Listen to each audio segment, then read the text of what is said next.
Hello dear students, welcome to my economics classes. मेरा आज का टॉपिक है इंडिफरेंस कर्व। इंडिफरेंस कर्व को हिंदी या पंजाबी दोनों में ही उदासीन वक्र बोलते हैं। और इस चैप्टर का जो मेन क्वेश्चन आता है 20 मार्क्स के लिए वो ये है कि what is an indifference curve and explain it's properties. तो प्रॉपर्टीज़ का एक क्वेश्चन आता है एंड दो क्वेश्चन इसके और हैं। तो सबसे पहले हम इंडिफरेंस कर्व का मीनिंग और इसकी प्रॉपर्टीज़ डिस्कस करेंगे।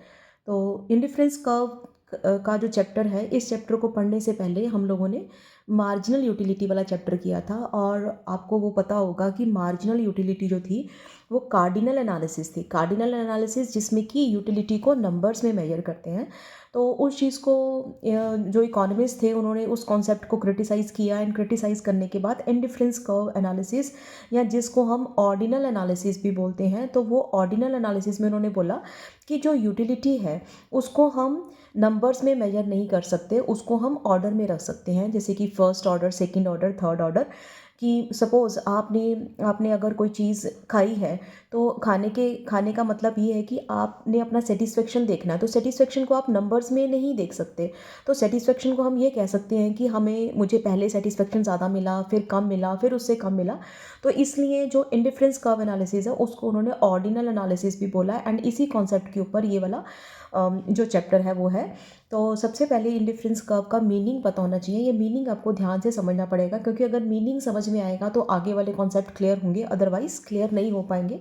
सो इंडिफरेंस कर्व क्या है? इंडिफरेंस कर्व क्या है? Indifference curve shows the combinations of two goods that gives the equal satisfaction to the consumer.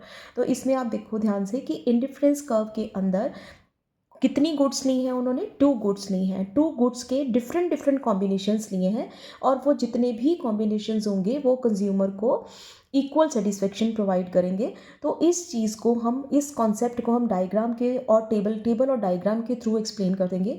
तो टेबल में आप देखो हमने 2 गुड्स ली हैं। इंडिफरेंस कर्व एनालिसिस के अंदर जितना भी हमने कॉम्बिनेशन लेने हैं 2 गुड्स के ही लेने हैं। तो हमने 2 गुड्स ली, X good and Y good. तो इसमें हमने कॉम्बिनेशन जो लेने हैं वो इस तरह से लिए। मैंने 4 कॉम्बिनेशंस लिए हैं। एक मैंने लिया है 1 10 का, दूसरा 2 7, 3 5 एंड 4 4। ये इस तरह से कैसे लिए हैं, क्या रीज़न है कि ऐसे कॉम्बिनेशन लिए? अगर आप देखो तो एक्स गुड की 1 यूनिट इंक्रीज़ हो रही है, तो वाई की अगर 1 हम बढ़ा रहे हैं तो एक्स वाई की हमें क्या करनी पड़ेगी? कुछ यूनिट्स को कम करना पड़ेगा, क्योंकि हमने यहाँ पर क्या बात बोली है कि जितने भी कॉम्बिनेशंस हम लेंगे वो कंज्यूमर को क्या देंगे? इक्वल सेटिस्फेक्शन देंगे। तो इक्वल सेटिस्फेक्शन तभी होगा कि अगर हम 1 यूनिट बढ़ा रहे हैं तो वाई की कुछ यूनिट्स को हमें कम करना पड़ेगा। लेकिन अगर इस टेबल को आप ध्यान से देखो तो एक्स की मैंने 1 यूनिट को इंक्रीज़ किया है, लेकिन वाई की यहाँ पर मैंने पहले 3 यूनिट्स को कम किया, फिर एक्स की 1 यूनिट को इंक्रीज़ किया, फिर उसके बाद 7 के बाद मैंने 5 लिया, तो इट मीन्स 2 यूनिट्स कम की हैं। एंड उसके बाद फिर एक्स की 1 यूनिट कम की, इंक्रीज़ की, एंड वाई की जो है फिर 1 यूनिट कम की है। तो यहाँ पर अगर आप रेशो देखो तो रेशो ये बन रही है 3:1, 2:1 एंड 1:1। इसका मतलब इसके बीच का डिफरेंस देखो आप, पहले 3 का डिफरेंस है, फिर 2 का डिफरेंस है, फिर कितना डिफरेंस है? 1 का डिफरेंस है। तो कहते हैं ये ऐसा ही क्यों है? हमने ऐसा क्यों किया कि हमने ऐसा क्यों नहीं किया कि एक्स गुड की 1 यूनिट को बढ़ाया तो वाई की भी 1 कम करें? ऐसा क्यों नहीं किया? कहते ये जो कॉन्सेप्ट है इंडिफरेंस कर्व एनालिसिस का, वो इसी कॉन्सेप्ट के ऊपर बेस्ड है। एंड जैसे मैंने इसमें लिखा हुआ 3:1, 2:1, 1:1, इस चीज़ को हम ये बोलते हैं diminishing marginal rate of substitution. Diminishing marginal rate of substitution, इस चीज़ का क्या मतलब है कि पहले तो सब्सटीट्यूशन देखो आप कि एक गुड की एक्स्ट्रा यूनिट लेने के लिए वाई का हमें सेक्रीफाइस करना पड़ेगा, दैट इज सब्सटीट्यूशन।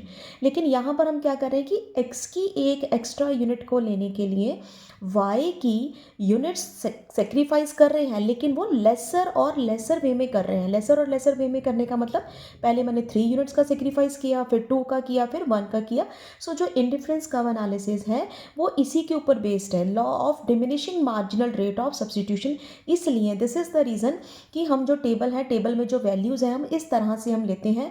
हम ये नहीं लेते X good and Y good, हम ये भी ले सकते थे 1 10, 2 9, 3 8। अब इसमें आप देखो ध्यान से, तो इसमें जो डिफरेंस है वो है 1:1 का, आगे भी 1:1 है। तो अगर मैं 4 और 7 लूँगी तो आगे भी क्या है आपका 1 और 1:1 है। तो इसमें आप देखो इसमें एक्स्ट्रा गेन कर रहे हैं, एक बढ़ा रही हूँ और एक मैं कम कर रही हूँ, लेकिन इस चीज़ को हम बोलते हैं constant marginal rate of substitution. Means एक एक्स्ट्रा यूनिट गेन करने के लिए जितनी मैं एक्स्ट्रा ले रही हूँ उतनी ही सेम यूनिट्स का मैं सेक्रीफाइस कर रही हूँ। तो ये जो इंडिफरेंस कर्व एनालिसिस है वो इसके ऊपर बेस्ड नहीं है, इस कॉन्सेप्ट के ऊपर बेस्ड नहीं है, वो इसके ऊपर बेस्ड है। Diminishing marginal rate of substitution means units को पहले 3 का डिफरेंस लेंगे, फिर 2 का लेंगे, फिर 1 का। मतलब आपने डिफरेंस ज़रूरी नहीं कि आपने इतनी सेम रेशो लेनी है, आप अपने हिसाब से रेशो को कम दिखाना है तो आप 4 3 2 का भी ले सकते हो, 5 4 3 का भी ले सकते हो। तो रेशो जस्ट हमने कम दिखानी है, डिफरेंस हमने धीरे धीरे यहाँ पे कम करना है, तो वो इसके ऊपर बेस्ड है। सो इसीलिए हम कहते हैं कि इंडिफरेंस कर्व जो है वो क्या बताता है, it shows the combinations, these are the different combinations, 1 10 2 7 3 5 4 4, these are the different combinations that gives the equal satisfaction to the consumer। Means अगर मैं फर्स्ट कॉम्बिनेशन लूँ, चाहे मैं फर्स्ट कॉम्बिनेशन लूँ, फर्स्ट कॉम्बिनेशन का मतलब मैंने 1 और 10 का कॉम्बिनेशन लिया, चाहे मैं सेकेंड कॉम्बिनेशन लूँ वो 2 और 7 का है, थर्ड कॉम्बिनेशन लूँ वो 3 और 5 का है, फोर्थ कॉम्बिनेशन लूँ वो 4 और 4 का है। ये चारों कॉम्बिनेशन जो हैं वो एक दूसरे के इक्वल हैं। यही डेफिनेशन में लिखा है, that gives the equal satisfaction to the consumer. चाहे मैं फर्स्ट यूज़ करूँ, चाहे मैं सेकेंड कॉम्बिनेशन यूज़ करूँ, चाहे मैं थर्ड यूज़ करूँ, चाहे मैं फोर्थ कॉम्बिनेशन यूज़ करूँ, it is giving the equal satisfaction to the consumer. And अब इसी चीज़ को हम, इसी टेबल को हम डायग्राम के थ्रू एक्सप्लेन करेंगे। तो आप देखो ओ एक्स एक्सिस के ऊपर एक्स गुड है, ओ वाई एक्सिस के ऊपर वाई गुड है, दो गुड्स लेनी है हमने। तो आप यहाँ पे देखो एक्स गुड के अंदर कितनी यूनिट्स है, 4 यूनिट्स हैं, तो 1 2 3 एंड 4 यूनिट्स ली इक्वल डिफरेंस के साथ। उसके बाद वाई में देखो मैक्सिमम वैल्यू जो है वो कितनी है, 10 है, तो हम 2 का डिफरेंस ले लेते हैं, 2 4 6 8 एंड 10। तो हमने 2 का डिफरेंस लिया। तो अब हम डायग्राम में अगर आप देखें तो पहले क्या लेंगे, x की 1 यूनिट एंड y की 10 यूनिट। तो x ये है, x ओ एक्स एक्सिस पर x है, तो x की 1 यूनिट, x की 1 यूनिट एंड y की कितनी है 10, तो x की 1 एंड y की कितनी है 10। तो ये लाइन जो बनेगी इस तरह से, ये लाइन बनेगी, ये कॉम्बिनेशन बनेगा 1 और 10 का। उसके बाद है x की 2 यूनिट्स, x की 2 यूनिट्स एंड y की कितनी है आपकी 7। तो 8 और 6 के बीच में क्या आएगा आपका 7। तो ये मैंने 7 और 2 को मैंने ज्वाइन कर दिया। इसी तरह से थर्ड कॉम्बिनेशन है 3 एंड 5, तो x की 3 यूनिट्स, x की 3 यूनिट्स और y की कितनी है 5, तो 6 एंड 4 के बीच में 5 आ गया, तो 5। इस तरह से हम लेंगे ये 3 एंड 5। तो उसके बाद है फोर्थ यूनिट, फोर्थ कॉम्बिनेशन में क्या है आपका 4 एंड 4, x की भी 4 यूनिट्स है एंड y की भी कितनी है 4 यूनिट्स, तो y की भी 4, x की भी 4। तो ये पॉइंट्स आए, पहला पॉइंट आया ये वाला 1 10 1, ये देखो 1 और 10 पर ए पॉइंट आ गया। उसके बाद 2 और 7 पर कौन सा पॉइंट आया आपका बी पॉइंट, 3 और 5 पर कौन सा पॉइंट आया सी पॉइंट, 4 एंड 4 पर कौन सा पॉइंट आया डी पॉइंट। तो इन पॉइंट्स को हम ज्वाइन कर देंगे E B C and D. इसको जब हम ज्वाइन करेंगे तो ज्वाइन करने से ये जो लाइन आई है इसको हम बोलेंगे इंडिफरेंस कर्व। तो इस इंडिफरेंस कर्व के अंदर आप ध्यान से देखो डायग्राम में कि y वैल्यूज़, ये जो y एक्सिस है, y एक्सिस के बीच में जो डिफरेंस है वो धीरे धीरे क्या हो रहा है, कम हो रहा है। पहले डिफरेंस जो है वो इतना है, आप देखो पहले डिफरेंस इतना है, फिर कितना हुआ, फिर इतना हुआ, फिर धीरे से फिर और कम हो गया। तो आप धीरे धीरे देखो कि जो डिफरेंस है वो क्या हो रहा है, धीरे धीरे कम हो रहा है। तो यही चीज़ है इंडिफरेंस कर्व एनालिसिस के अंदर, हमने यही चीज़ शो करनी है कि ये चीज़ जो है किसके ऊपर बेस्ड है, law of diminishing marginal rate of substitution, जिसको हम हिंदी में पंजाबी में बोलते हैं घटती हुई सीमांत प्रतिस्थापन की दर या घटती हुई सीमांत प्रतिस्थापन की दर। इसको पंजाबी में इस तरह से लिख सकते हो, घटती हुई सीमांत प्रतिस्थापन दी दर। तो ये इसके ऊपर बेस्ड है।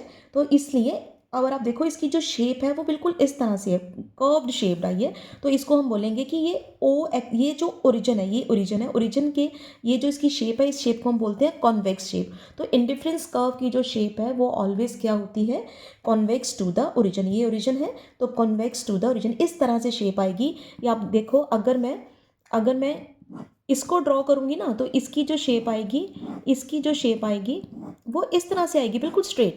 तो इंडिफरेंस कर्व की जो शेप है वो ये वाली नहीं होती, नहीं आएगी, ये नहीं आएगी, ये आएगी। आपको रीज़न पता होना चाहिए क्यों है, क्योंकि because of the law of diminishing marginal rate of substitution, या घटती हुई सीमांत प्रतिस्थापन की दर की वजह से इसकी जो शेप होती है वो क्या होती है, कॉन्वेक्स शेप होती है।